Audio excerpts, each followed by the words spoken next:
கன்னி ராசி கன்னி லக்னக்காரங்க உங்களுக்கும் ரொம்ப நல்லா இருக்குது. இன்டர்னலாக உள்ளுக்குள்ளே நீங்கள் நிறைய குழப்பிக்கிட்டாலும் டல்லாக இருந்தாலும் உங்களுக்கு சுற்றி நடக்கிற நிறைய விஷயங்கள் நல்லதாக இருக்குது. ஜஸ்ட்டு நீங்கள் பார்க்கணும், எமோஷனல் ஆகாமல் என்ன நடக்குதுன்னு பார்த்தாலே ஓகே நம்ம நல்லா இருக்குன்றது உங்களுக்கு தெளிவாகிடும். எந்தெந்த விஷயத்தில் நல்லா இருக்கும்னா நிறைய நீங்கள் எடுக்கிற முயற்சிகளில் வந்து நிறைய சப்போர்ட் வரும். இதில் நிறைய பேர் மீடியா துறையில் இருக்கீங்க, நான் நல்லா பார்த்துருக்கேன். அவங்க மீடியா துறையில் நிறைய புதுசாக ட்ரை பண்ணும்போது நிறைய ஃப்ரெண்ட்ஷிப் கிடைக்கும். ஏதோ ஒரு விதத்தில் யாராவது உங்களுக்கு வந்து இப்போ நீங்கள் டேரக்டர் ஆகணும்னு ட்ரை பண்ணிங்கன்னா அதுக்கு எதனா ஹெல்ப் பண்ணுவாங்க, நீங்கள் ஸ்கிரிப்ட் எதனா எழுதி வச்சுன்னா அதுக்கு எதனா ஹெல்ப் பண்ணுவாங்க. ஏதோ ஒரு விதத்தில் ஃப்ரெண்ட்ஷிப் ஹெல்ப் வரும். நீங்கள் முயற்சி அடையிறதுக்கு வந்து ஏதோ ஒரு லிங்க் வரும். மீடியா ஒரு ஷார்ட் ஃபிலிம் எடுக்கிறதோ, ஒரு ஃபேஸ்புக் இன்ஸ்டாகிராமில் உங்கள் வீடியோ வருது, ஏதோ ஒரு இதில் லிங்க் வரும். அதான் முயற்சிகளில் ஜெயிப்பீங்க. இது படிக்கிற குழந்தைங்களுக்கும் அப்படி தான். இப்போ இது பார்க்கும்போது ஆல்மோஸ்ட் எக்ஸாம்ஸ் எல்லாம் முடிஞ்சிட்டு வந்திருக்கும். அப்படி முடியலனாலும் நல்லாவே படிப்பாங்க. இல்லை நீங்கள் 10th முடிச்சிட்டிங்க, 10th முடிச்சு லீவ்லேயே +1 +2க்கு ரெடி ஆகிடுவாங்க. வெளிநாடு எக்ஸாம் போகிறவங்களே எக்ஸாமுக்கு அந்த GRE GMATலாம் எழுதுவாங்க. அப்படிலாம் இருந்தாலும் நல்லபடியாக எக்ஸாம் எழுதுவீங்க. ரொம்ப சூப்பராக இருக்க டைமு. புதனை நல்லா ஆக்டிவேட் பண்ணிக்கோங்க. படிக்கிற குழந்தைங்க தினமும் நீங்கள் சாப்பிட்ற தட்டில் பச்சை கலரில் எதனா இருக்கணும், பச்சை காய்கறி. அது இருக்க புதன் நல்லா ஆக்டிவேட் ஆகும். குரு நல்லா ஆக்டிவேட் பண்ணுங்க. மஞ்சள் கலரில் இந்த மஞ்சள் மூக்கடலில் இதெல்லாம் சாப்பிட மஞ்சள் குரு நல்லா ஆக்டிவேட் ஆகும். அதுவும் உங்களுக்கு வந்து வெளிநாடுகள் போகிறவங்க இல்லை வெளியூர் போகிறவங்களுக்கு குரு ஆக்டிவேட் ஆக சூப்பராக இருக்கும். இதெல்லாம் வந்து சீடு தெரப்பின்னு சொல்லுவாங்க. விதைகள் மூலயமா நம்மளையே நம்ம பவர் ஏற்றிக்கிறது. இதெல்லாம் வந்து இதுதான் நம்ம கோவில்களில் வைக்கிறோம். கலசத்தில் சாமிக்கு கீழெல்லாம் கோவில்களில் வைக்கிறோம். நிறைய தாந்திரிக பரிகாரங்கள்லாம் நிறைய இருக்குது. நீங்கள் பூஜை முறைகள் நீங்கள் எதில் போனாலும் தானியங்கள் தான். தானியங்கள் வச்சு மேஜிக் பண்ணலாம். நம்மளுக்கு என்ன வேணுமோ அது தானியங்களை வச்சு நம்ம சாதிக்க நிறைய வழிவகைகள் இருக்குது. இது ஒன்று. அடுத்து நீங்கள் வந்து இது வந்து ரொம்ப லவ் பண்ணுற ராசி. ஏன்னா புதன் வீடு ரொம்ப ஆர்டிஸ்டிக்கு, கவிதை பாட்டு இதெல்லாம் ரொம்ப பிடிக்கும். நல்ல ஆர்டிஸ்டிக்கு. நீங்கள் வந்து இந்த லவ் செட் ஆகிறதுலாம் ரொம்ப டைம் நல்லாயிருக்கு. கை கூடும். நடுவில் ஏதோ பிரேக்கப் ஆகி ஏதாவது இருந்தால் கூட கை கூடும். ஏற்கனவே கை கூட்டிருக்கு சார், நல்லா போயிட்டுருக்கு சார்னா வீட்டில் பேசி டக்குன்னு கல்யாணம் பண்ணுங்க. ஏன்னா கல்யாணத்துக்கான விண்டோ நல்லா இருக்குது.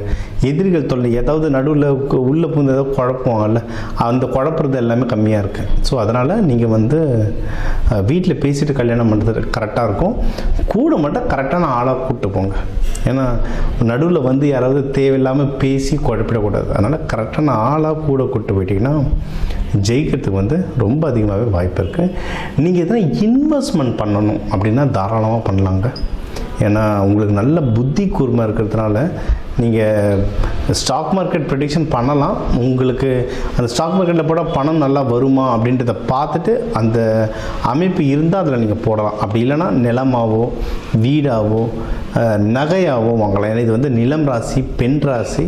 ஸோ நகை வாங்குறது, வீடு வாங்குறது இவங்களுக்கு வந்து டிஃபால்ட்டாகவே பிடிக்கும்.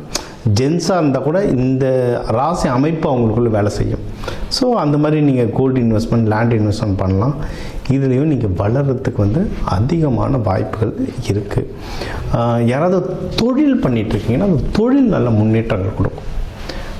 நிறைய தொழிலில் வந்து சரியான முன்னேற்றங்கள் வரும். வெளிநாடுக்கு தொழிலில் இப்போ சில பேர் வந்து ஸ்டார்ட் அப்லாம் வேலை செய்வீங்க. அவங்களுக்கு வந்து ஷேர்ஸ்லாம் தருவாங்க. அதுவும் ஒரு விதமான தொழில் தான். நீங்கள் அது வெளிநாடு என்ன எக்ஸ்பேண்ட் பண்ண போது, இல்லை வெளிநாட்டில் பிரான்ச் இருக்க ட்ரை பண்ணிங்கன்னா ட்ரை பண்ணலாம். வெளிநாடு போகிறதுக்கு வந்து நிறைய அமைப்புகள் இருக்குது. தாராளமாக ட்ரை பண்ணலாம். நீங்கள் பண்ணுற பிஸ்னஸில் வந்து நல்லாவே ப்ராஃபிட் வரும். சூப்பராக ப்ராஃபிட் வரும். அது என்னென்னா தூக்கம் டிஸ்டர்ப் ஆகும். இப்போதைக்கு கன்னி ராசி லக்னம் வந்து தூக்கம் கிடைக்காம தான் ரொம்ப அவஸ்தைப்படுவீங்க. ஜென்ரலாக டைமுக்கு வந்து நீங்கள் படுக்கிற மாதிரி அமைப்பு வராது. வேலைன்னு ஓடிக்கிட்டே இருக்க மாதிரி இருக்கும். அப்படி அமைப்பு கிடைச்சாலும் புரண்டு படுத்துட்டுருவீங்க. ஒரு நிம்மதியான தூக்கம் வராது. ரொம்ப சிம்பிளுங்க. அது கேது இருக்கிறதுனால அந்த மாதிரி ஒரு அருகம்பில் பவுடர் அந்த மாதிரி தலைக்காணி கீழே வச்சுக்கிட்டிங்கன்னா சூப்பர். இன்னொன்று உங்கள் பஞ்சபூதங்களை ஆக்டிவேட் பண்ணணும். இப்போ கன்னி ராசி லக்னம்லாம் நில பஞ்சபூதம். அப்போ நீங்கள் வெறும் வயிற்றில் தூங்குனீங்கன்னா தூக்கம் வராது. ரொம்ப சிம்பிள். இந்த ராசிக்காரங்களுக்கு வெறும் வயிற்றில் பண்ணால் தூக்கம் வராது. அட்லீஸ்ட் ஏதாவது ஒரு வாழைப்பழம் சாப்பிட்டு பாலாவது குடிச்சு படுத்தால் தான் உங்கள் வயிற்றில் கொஞ்சம் ஈரம் வந்தால் தான் தூக்கம் வரும் உங்களுக்கு. நில ராசி. அதனால் உங்கள் நிலம் பஞ்சபூதம், சாப்பாடு தான் நல்ல பஞ்சபூதம். அதை ஆக்டிவேட் பண்ண உங்களுக்கு வந்து ஒரு சிறப்பாக அமையும். இதுக்கு வந்து நீங்கள் தெய்வ வழிபாடுகள் அப்படின்னு பண்ணிங்கன்னா பெருமாள், கிருஷ்ணர், கன்னிமார் தெய்வங்கள் வழிபடலாம். இப்போ சித்ரா பௌர்ணமி வர்றதுனால அம்பாளுக்கு நெய்வேத்தியம் படைக்கலாங்க. நிறைய பேர் அபிஷேகம் நிறைய விதங்கள் இருக்குது. இந்த கன்னிராசி லக்னக்காரங்க வந்து நெய்வேத்தியம், ஏன்னா நம்ம நிலராசின்னு சொல்கிறோம், நெய்வேத்தியம் படைக்கிறது ரொம்ப நல்லது. சித்ரா பௌர்ணமிக்கெல்லாம் சித்தர்மார்கள் அங்கெல்லாம் அன்னதானம் கொடுக்கலாம். எங்கே இருக்கிற ஜீவசமாதிகளும் நீங்கள் பார்த்தீங்கன்னா சித்ரா பௌர்ணமி டைமில் வந்து அன்னதானம் கொடுத்துக்கிட்டே இருப்பாங்க. நீங்களே செஞ்சு உங்கள் கையால் கொடுக்க முடிஞ்சால் சூப்பர். இல்லை ஏதோ ஒரு விதத்தில் பணமாகவோ, இல்லை பணம் இல்லைன்னா என்னால் உடல் உழைப்பாலவோ ஏதோ ஒரு உங்களுடைய ஒரு விஷயம் அன்னதானத்தில் இருந்ததுன்னா அது உங்கள் வாழ்க்கையை வந்து ஒன்றும் மென்மேலும் வளர்த்து கூட்டிகிட்டு போயிட்டே இருக்கும். சரிங்களா? யாராவது ஹஸ்பண்ட் ஒய்ஃப்குள்ளலாம் சின்ன ஏதாவது ஒரு கேப் இருக்க மாதிரி இருக்குது, மன கஷ்டம் இருக்குன்னா ஒன்றும் இல்லை, யோசிக்க ஹஸ்பண்ட் ஒய்ஃபை சேர்ந்து அன்னதானம் பண்ண ஆரம்பிச்சிருங்க, விஷயம் முடிஞ்சது. சரிங்களா? ஸோ இதை நீங்கள் ட்ரை பண்ணுங்கள். இதெல்லாம் செஞ்சுட்டு வர இந்த சித்திரை மாதம் உங்களுக்கு ஒரு அழகான அமைதியான மாதமாக அமையும்.